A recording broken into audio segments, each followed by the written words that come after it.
something, man. Energy, man. Why you do that, man? Why you do that, man? Bro, put a silencer on him. This bitch shoot like Bro, put a silencer on him. She sound like Lee's.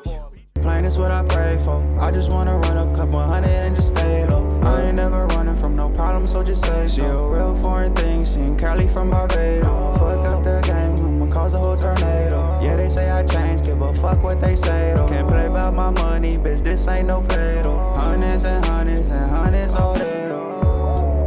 Oh, ayy. Say hundreds all day,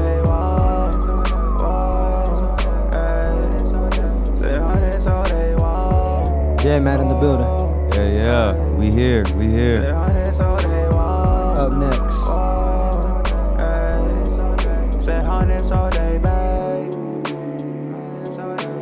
Up next with it, been a long time coming. Yes, sir. Hey. Little something, a little something. Yes, sir, Skeezy. Yes, sir. That's up. Bro, put a silencer on him. This bitch shoot like me. Bro, put a silencer on him. She sound like Lee's phone. That's the Up Next intro right there, man. But what it is, man, welcome back to Up Next Podcast. It's your boy, Jmoney. We got a special guest in the building, man. It's my boy right here. I knew him since middle school, man. 6th grade, 7th grade type shit. And it's fun, to catch up with people, see where they, if you ain't seen them in a minute, see where they're at now, man. I just want to say, man, congrats to my boy Jay, man. He got a daughter, doing big things on the Coastal Carolina football. So we're going to deep dive into his story, man. But it's a pleasure to have you here, Jay, man. What it is, man. Appreciate you, man. It's a pleasure to be here, for real. Yes, sir. Yes, sir, man. So what's up, bro? What's new, man? Man, what's new? Shit. A lot's been going on, really. I feel like this past, 5 years, kind of been a lot of progression happening, whether it be slow, whether it be, fast, whether I feel like there's no progression. It's just been a lot of growing, a lot of learning, and a lot of figuring shit out, for real. So.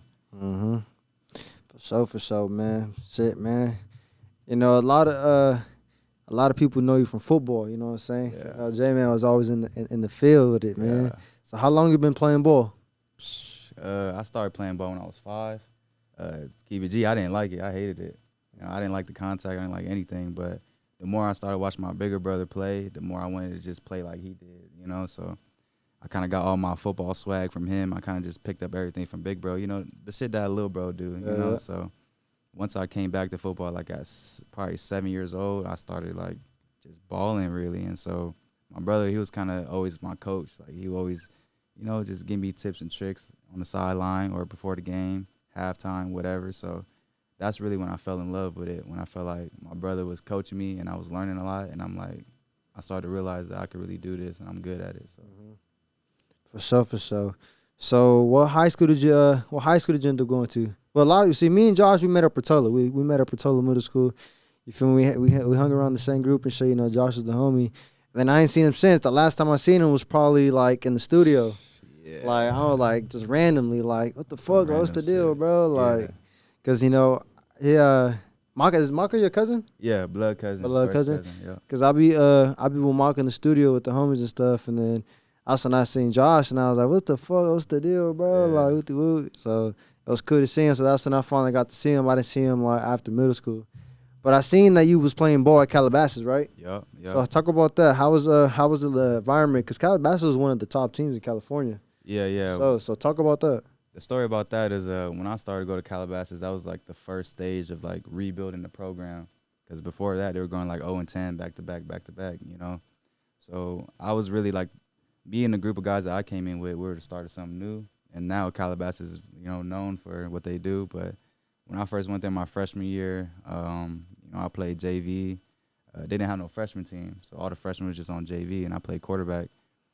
I had a good time over there, maybe too much of a good time, like it was just too much freedom. It was too fun for me, and I didn't know what to do with that, being a freshman. But on the field, I was doing my thing. I played quarterback and safety, and it was good. It went really good, and they moved me up to varsity the second half of the year. that's when I stopped playing quarterback and I was just on defense. Mm-hmm. And I played a little bit of slot receiver. I really bounced around defense, offense, every position. And for the most part, I feel like each position that I switched to, you know, I did what I had to do. You know, like there was no position I played where I was like, I can't do this. So that was happening. And then my sophomore year, I played my sophomore year throughout Calabasas. Then I ended up transferring to Newbury Park High School for my junior and senior year. Why'd you transfer? I just needed a different environment, really, you know, and it was really just a decision I made. You know, things weren't really going well for me, and I just felt like I just had to change my environment. I knew some people that went to Newbury, and then they was telling me, like, just come over here, you know, you'll have everything you need, you know. So I went just to see what it was about. And so when I went, kind of a slow start for me. But once season came around, I felt like I picked up right where I left off at Calabasas, and I kept on doing my thing. So I had a successful junior year, and then my senior year kind of just blew up for me as well. I feel like each year throughout high school just like Progressed? Yeah, progressed each year. So my senior year was one of the best years I done had. I had a handful of scholarships, but, you know, regardless of me being at Calabasas or Newbury, my bad habits kind of followed me, you know. So I was still balling out on the field, and that's kind of all I was thinking about, you know, just balling out on the field, but I wasn't really handling my business for real. So all the scholarships I had, like 10 or 11, couldn't take any of them, you know. And so that was really. For the classroom or? Classroom. I was bullshitting, keep it G. I wasn't hungry enough or as hungry as I needed to be. You know, I kind of relied all on football. I'm like, well, I'm making all these plays or whatever. The coaches, everybody fuck with me. So, I don't know. They'll probably just let me slide until they didn't let me slide. I'm like, damn. So that was kind of just the start of a growth period for me. A humble beginning, huh? Man. It humbles you real quick. Real quick. So after that, I was committed to Iowa State. Ended up not going. Had to go JUCO. So I went to College of the Canyons in Santa Clarita. And, man, my freshman year there, like, it was kind of the same habits that followed me, you know? Like, I still wasn't in the classroom. I still was, like, just ducked off and not there mentally. And so my freshman year went how it went. I didn't really get any playing time. When it came to, like, postseason, the playoffs, I stopped showing up. I was like, all right, you know, I'm not getting in. On top of that, I'm not even handling my business in the classroom, you know? So it's like, I stopped showing up. I basically just quit, really. Sad to say. Like, I really just said, fuck it. All right. Before we get into this deep conversation, because it sounds like you turned your shit around. Yeah. I said it sounds like you started off slow, and then you eventually turned into something that everybody believed in what you can be. You know what I'm saying? So before we get into the COC, talk about, let's stay in the high school. Talk about the craziest game you played in high school. The game that you just can't forget, like, it was just, like, off the fucking charts. Like, damn, this shit, I can feel it. It's a different environment right now. I would say when we played Calabasas. Yeah, when we played Calabasas, I already knew everybody on the other side, you know, so I was Were you guys in the same conference? Yeah, we're in the same conference, yeah. So when I played them, you know, all the homies is at Calabasas at this point, you know, so you already know how that go. Everything is just amped up. Everybody's turned. Everybody's ready. You know, that's one of the games that I marked on my calendar. Like, yeah, that's the one. And you know, I didn't play quarterback. I only played quarterback my freshman year in high school. So when we played Calabasas my senior year, or excuse me, it was my junior year, we played Calabasas. Our quarterback got hurt. So for the second half, I had to just jump in the fire, you know, and just play quarterback. And I did solid, you know, but it's just I didn't do enough. You know, I had a passing touchdown. I had to, you know, rush for a couple yards. I had a couple passing yards. But, you know, we still came out with the L. But them boys over there, they knew. You know, JMAD put it on for real. So. Yeah. As long as you stamped your name, you good. Exactly. So after junior came senior year, at what point, like, were you kind of knew where, like, JUCO was the route you were going to head into? Man, as soon as I got the phone call from my recruiting coach, and he had told me, like, look, there's not much I could do for you at this point. You know, we've been hitting each other up. You know, he's been flying out to Cali, talking to my counselors. You know, I'm getting called out of class to sit with him and my counselor, talk about everything, like, pretty much like once a month for real. And then he had hit me up like, look, man, we love you as a player. We really want you. You know that. You know, you don't got to question that, but you're not really holding up your side of the bargain. And so once he had said that, like, man, I felt a lot of emotions. I was at a team dinner, you know, and he had called me. I'm like, oh, shit, this is my coach calling me real quick. So I went outside. And so when we had the conversation, I came back inside, and, like, everybody just felt the shit from me. You know, they kept asking me, like, what's wrong? And I was like, nah, nothing. Like, I'm good. We good, you know? So I kind of just kept it on the down low for real until I enrolled into COC. But at that moment, that phone call was, like, December. So since December, I already knew. I just, you know, just didn't really share it, really. I was embarrassed, man. I feel you, man. Especially, you know, when you got high expectations and you just want to be at that level, you feel me? Especially at high school, you just want to go straight to D1 university, you know what I'm saying? That's just like probably one of the greatest feelings an athlete can feel. Definitely. You know, just being at that next level and the highest level as an athlete, you know what I'm saying? Yeah. So, but like I interviewed another football player, Jaron Pierce. Yeah, JP. JP. Yeah, I was at COC with him. Yep. I interviewed him as well, and JUCO that's just not easy, bro. Like, it's a lot of hungry people and a lot of hungry players in JUCO that's all trying to get to the next level. You know what I'm saying? So at the end of the day, JUCO is a team sport, but everybody's all for themselves. Definitely. Because everybody wants that Division I scholarship. You know what I'm saying? And everybody's hungry. They're gonna do whatever it takes to take yours. Yeah. You know? Definitely. So JUCO could be a very humbling experience and a tough experience, and you really have to have tough skin to play JUCO. You know what I'm saying? So talk about the first day you walked into practice at CLC. What was the environment like? What was you feeling? What was going through your mind? Man, I was honestly at that point when we had like spring workouts. I remember my first day. I'm still in high school. I haven't graduated yet. So this is when I'm officially like, I'm going to CLC. So let me get some workouts with them, like, just as early as I can. Mm-hmm.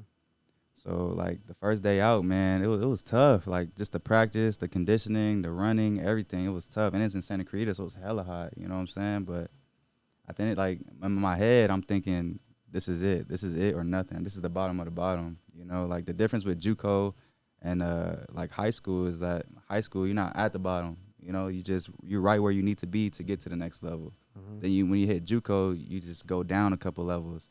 And now you got to work twice as hard just to get to where you were before, you know what I'm saying? But it was extremely humbling. Like, I'm like, damn, I'm thinking in my head, I'm supposed to be over here playing D1, and I'm over here just at the bottom of the barrel, you know, with a bunch of guys that have great talent, you know, but we're all here for our own reasons. Yeah. That was like, so you said season started, you wasn't really getting the playing time that you wanted. Come playoffs, you just said, fuck it. I'm not showing up. Yeah, just like that. What made you make that decision? And after you made that decision, like, who would you tell? What were they feeling? How were you feeling? Man, when I made this decision, man, I didn't tell anybody. Like, guys on the team would, like, hit me up, like, where you at? And, like, a lot of times I didn't respond.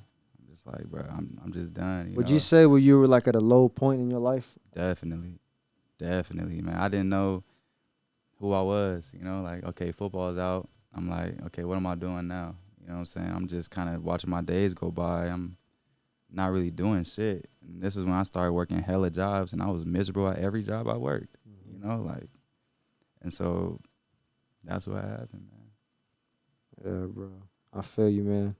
And that shit right there, bro, just like when you're at the lowest point in your life and you hit rock bottom, bro, sometimes you just feel like you don't know what to do. Man, It's like, I don't give a fuck no more, man. Whatever, I'm just going to live it day by day, you know? It's just like, it's just so, your head is just fucked up. Yeah. You know what I'm saying?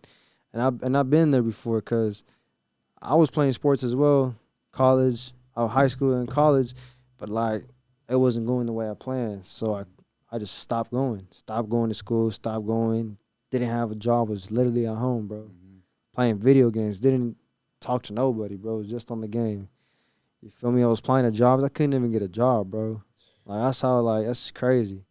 You know, I ended up getting a job, started making money, and then before you know it, bro, I just found, like, different hustles and different grinds, and then that's just when I found myself. I started finding myself, and I fell in love with things that I never thought myself doing, like this right here, you know, Ja was playing good and stuff, you know. So I slowly started to create and like a mindset of just like, you know what, the things that I wanted to do didn't work out, but God has me here to do different things. You know what I'm saying? Yeah, you Just- found the beauty in it, really. That's it, bro. And so that's the same with you. You know, you was at the lowest point, but you didn't give up, and you stayed working and you working and working. You finally got to that point where you needed to be. So I'm saying, like, for everybody watching, man, there's gonna be a point where you hit rock bottom. There's gonna be a point where you're at the lowest point in your life, man. But you can't give up. You just gotta pray, man. Just gotta continue to do what you do, and just always think bigger than yourself, because other people around you, like family, brothers, sister, parents, you know, you had a daughter too, you know what I'm saying? So it was bigger than just you now. Yeah. You know what I'm saying? So after you made that decision, you stopped going to football. What was next? Oh, you say you started working jobs, but when did you make this mindset of, all right, you know what? I got to get back on the field. I wanted to come back the next year, right? And I couldn't, because when I said fuck it, I wasn't going to class either. I was basically a dropout. So I'm like, damn, like I was working on everything, getting ready for the next season. I think the next season was 2019. I was getting ready for 2019. Boom, ineligible. I had to redshirt that whole year. So boom, football is taken away from me a little longer now. So I'm thinking, what's next? Like, I didn't know what to do. All I knew was to work out. Just kept working out, staying in shape. Then I had to make up for all the credits that I missed. And that was a whole lot of shit right there. Hell yeah. Summer schools, winter schools, fuck. It took a lot just to do that. And on top of that, I got to get my body right. And on top of that, I got to get my mind right, you know? So it was just, I felt challenged in every aspect, every area possible, you know? So that's like the thing with reaching your lowest point is like you have a choice. You know, you could go left, you could go right, you could go up, you could go down. It's going to be hard either way, but like you got to choose your hard, you know what I'm saying? Like you want it to be harder for the best, or you want it to be harder because you just don't want to be great, you know? So that was, once I realized that, I had to make that choice, and I realized just the mountains I had to climb. And I just kept my head down, just kept going step by step, really. And then I look up, and here I am right now, up next, man. So Hell yeah. yeah. That's fire. And then after 2019, that's when COVID hit, right? 2020? Yeah, that's when COVID hit. So I'm thinking the whole 2019, I'm working out that whole year, like grinding, I'm telling you. And then 2020, boom, still football taken away from me. So now I'm like, damn, like that's really when I was like, all right, like, should I even try this football shit still? Because what am I supposed to do now? You know, everybody else have like a spring season or whatever. JUCO is dead for the whole year. So, you know, I'm like, you know what, like, why give up now? You feel me? Like, I did this last year in 2019, working out the whole year with football not being guaranteed. So once 2020 came and all that COVID shit, I'm like, man, let's just do it again, see what we get out of it. And 2020 is when my daughter was born, too. So I had more of a reason to, like, man, you better get up and go get it. You know, like, get up and go get it. As simple as that. So, like I said, 2019, working out the whole year. 2020, working out the whole year. And now, like, I feel like I had a never-ending hunger at that point. Like, it's just like, no, like, this is real personal to me. Yep. Like, I got to give it my all and then some, you know, and I can't do anything less than that. Enough ain't enough. Enough ain't enough, man. So when did you finally get to step back on the field? That whole 2020 season, it was like me and a handful of guys that was on the COC team was going to the park. It's like 6 of us. Just getting drills every single day with a coach, though, our offensive coordinator at COC. And he just put us through drills every single day. We would show up. Some days we'll have 20, some days 15. Most days we would have 6. And it would just be the same 6 every single day at the park, just us. And that's when, like, I discovered the love for the grind, the love for the game, because I'm looking around, nobody is here. You know, everybody's out home chilling, you know, like, and the group of the guys that are with me, you know, no one is begging them or asking them to come. It's all just, do you want to get the work in or not?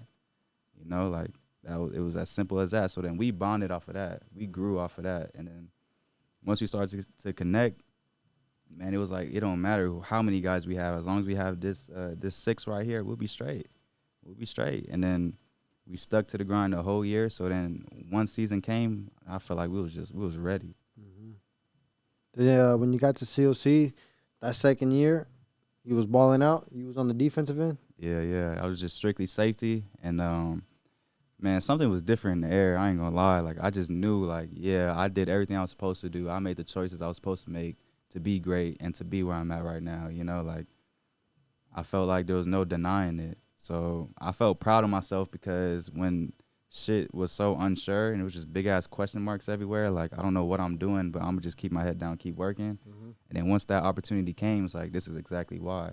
So once I kind of learned how to do that and learn that hustle and that grind, like from this moment on, that's just kind of my approach with everything else. So at what point in your second year at CLC, you started getting calls and phone calls, letters from other coaches, universities? It was always like little interest from the start of the season to the end, but I would say like the most interest I got would probably was playoffs. Playoffs. We was like, you know, it was up there on the charts. It was well known, top JUCO in Cali. And we were playing some top talent as well. So once you look at the season and like, you know, we was getting people out the way. We had a couple L's, sadly, but you know, that's how it go. But colleges started coming in, playoffs, and you know, that's when the calls started coming in. I'm just like, okay, you know, this is the start of it, you know, because I'm familiar with the process, you know. So schools started coming in. I'm just thankful for the opportunity. You know, some schools didn't last, some schools didn't stay, some schools didn't stick, but you know, I landed where I landed. Mm-hmm. When did you say that you like said, okay, Coastal Carolina is gonna be my home? Man, it was a weird deal, honestly, like the way it started off, because they contacted me not out of nowhere, because at this point I'm sending like hella schools my film on Twitter. Like every coach whose DMs are open, I'm sending it. Doesn't matter what level. I'm just like, you know what, let's just see what we get. Coastal, I sent them my highlight during like when we were in playoffs. I sent it to them, and they didn't get back to me till a little later. And it kind of happened hella quick, because when they contacted me, they were getting ready to start their spring semester. So I had to get in before that. So I really had like a week to really decide if I want to go there. I didn't take no official visit. I took like a virtual visit. You know, I was talking to my coaches at Coastal, and they were just showing me around the school, showing me videos. Like they had a well put together PowerPoint on Coastal. So from that, I got a good idea of what I'm getting into. And I only have 2 years left, so I'm a 2 for 2. So I had to get up out of there as soon as I could. And I'm like, okay, this is one of those moments where I'm like, okay, do we take the gamble or do we play it safe and just wait? I said, man, like the journey up until this point has been unpredictable, right? So I'm like, man, let's just take the gamble and let's go. And let's bet on yourself, you know. South Carolina, all the way on the East Coast. You know? I like that. And I just did it, and I'm glad I did it, man, for real. Hell yeah. Bet on yourself, man. That's the best thing you can do. You know what I'm saying? Because the best experience in life is your own experience. You feel me? Exactly. You don't know who you are until you fail. That's what Nipsey said himself. Yeah. You feel me? So if you're going to do something, it got to be under your terms. And that way you can stand on 10 toes that you made the decision that you did, and you can live and die by it. Exactly. You know what I'm saying? So you took ended up committing to Coastal Carolina. Talk about the first time you landed. It's in South Carolina? South Carolina, So yeah. talk about the first time that you landed in South Carolina and was like, damn, I'm here. Man, it was extremely bittersweet. You know, got a lot of family back home. My daughter's still back home, so like it was really a road trip for me, like a business trip. You know, like I got to hit the road and I got to go get it. But my first day when I landed, we had workouts and shit, and I was ain't gonna lie, I seen hella dudes like really just like I felt the difference between a D1 athlete and JUCO. Like everybody's pushing weight, everybody's an athlete, everybody's fast, everybody is good, great talent, you know.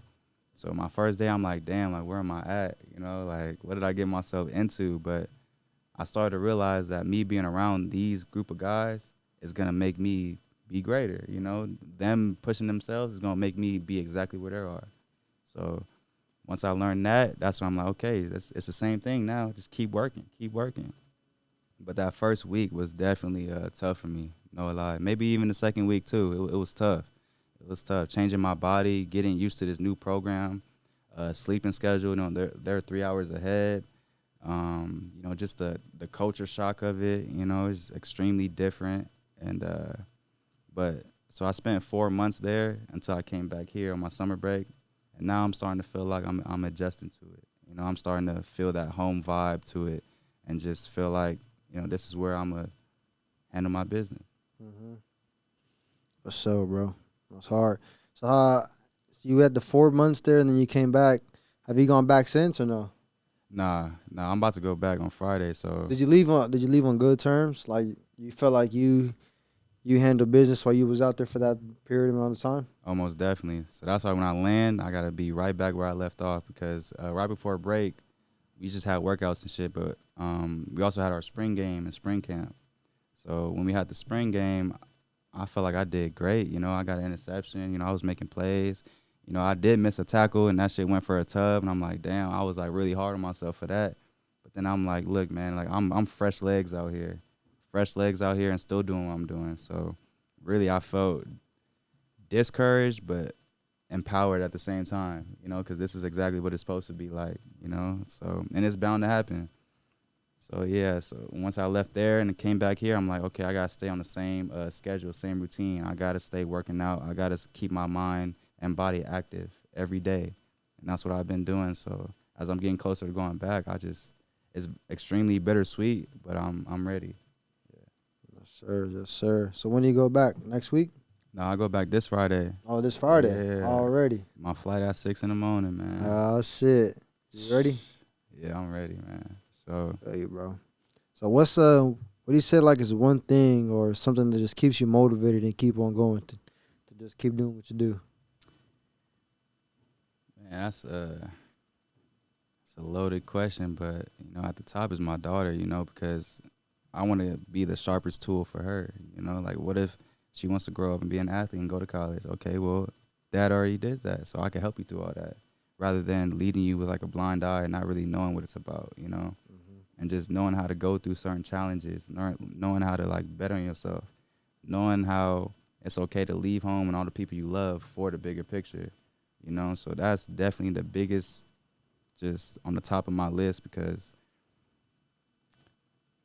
she's the next generation, you know, like as simple as that. That's deep itself. Like the next generation, I gotta set her straight. I gotta make sure she know how to handle her business and know how to carry herself. Yep. You know, Just in life general. Just in life general. And then, man, I mean, you think about it. Everybody that's like really going for something, it's like there's a billion reasons on why you quote unquote like can't make it. There's a billion reasons why somebody is talking down on you. You know, it could be your skin color. It could be like just somebody not liking you just cause. It could be, man, you Tongan. I don't like you. You know, like there's so many reasons why the hate is there. Or not even hate, but the doubt. You know, like I've been feeling a lot of that from just people around you? People around me, people closest to me, you know, like I've been feeling it. But at the same time, it's like when you're doing something new that, like, for the most part, the family hasn't experienced yet, that's kind of what comes with it. You know, they don't understand what comes with it. They don't understand the pressure. They don't understand that, yeah, you are changing. And if you weren't changing, then you wouldn't be where you at. You know what I'm saying? And so that's just the biggest thing that I'm starting to understand and not really take it personal. You know, some people don't understand it, and they may be the closest people to you. But it's okay, you know, like one day they'll get it, one day they'll understand it. And if not, then it's all right. We got to keep it pushing, you know. Like me and Mog, we be talking all the time, like we got to keep growing. You know, we can't stunt our growth to help somebody else. You know, we could bring you along, you know, you could be with us and all the resources will be there. But if you're not willing to take it, then, you know, what are we supposed to do with that? Facts, bro. That's facts. 100% real right there, man. Definitely. So what's your plan, man, for this upcoming season, man? What's your goal? Man, my goal really is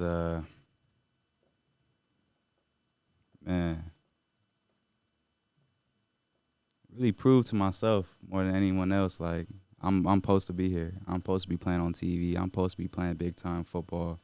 I'm supposed to be doing everything I'm doing.